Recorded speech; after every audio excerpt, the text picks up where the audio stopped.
All right, so today I'm sharing a judgment from 1974. Hello and welcome to the bar.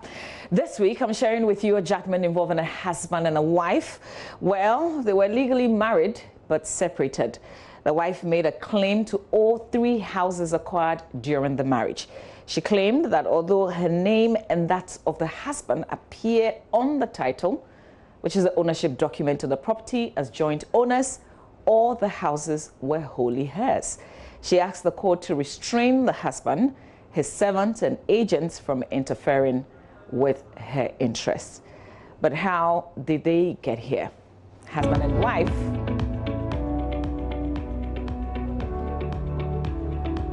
husband and wife were once married under the ordinance. They lived happily around Nima here in Accra until a time where a series of misunderstandings between them caused them to be separated, living in different locations. So this is the wife's side of the story. She accused husband of engaging in extramarital affairs with other women. The issues led the man to drive her out of their matrimonial home. Interestingly, the man claimed that his wife left the house voluntarily. So after some time, the wife sued the husband.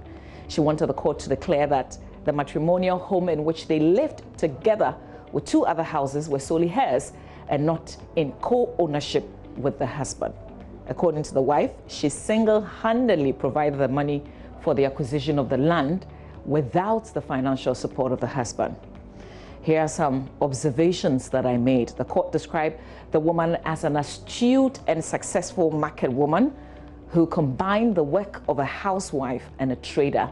Her trade involved buying essential commodities and foreign goods from big importers in bulk and selling them to other market women who retail these goods. She also engaged in the retailing on her own at the Makola markets.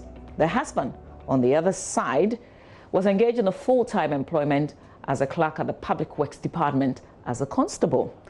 There was no evidence that the husband at any time during the marriage joined his wife in her trading activities. The husband claimed that he provided the initial capital with which the woman was trading. Now, I know what some of you may be thinking. If a husband provided trading capital for his wife, does that not make him a partner in trade with the woman? Well, the court thought otherwise. The court actually found that the woman started her trade at a young age when she was living as a maid servant. Testimonies from masons, carpenters, and other workmen showed that even during the construction of the buildings, they always had to wait for the wife to return from the market before they were paid their wages.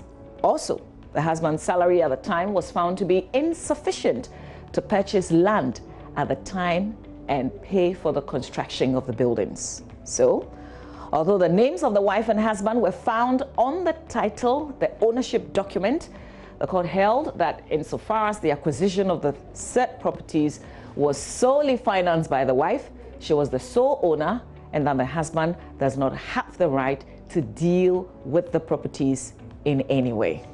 So, my friends, according to this case, the mere appearance of a person's name on a title document to a property may not in itself confer ownership of a property, apart from the case where the person who advances the purchase intended a transfer, same by a gift. So if you're in Ghana and abroad and you've given out sums of money to relatives and friends to acquire properties on your behalf, yet it turns out that those persons you've trusted have caused the title.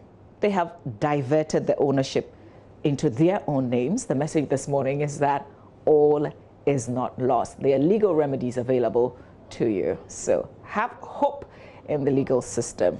You could win this case just like this woman who was simply a trader who was an illiterate trading in Makola, and she got her houses back, all intact.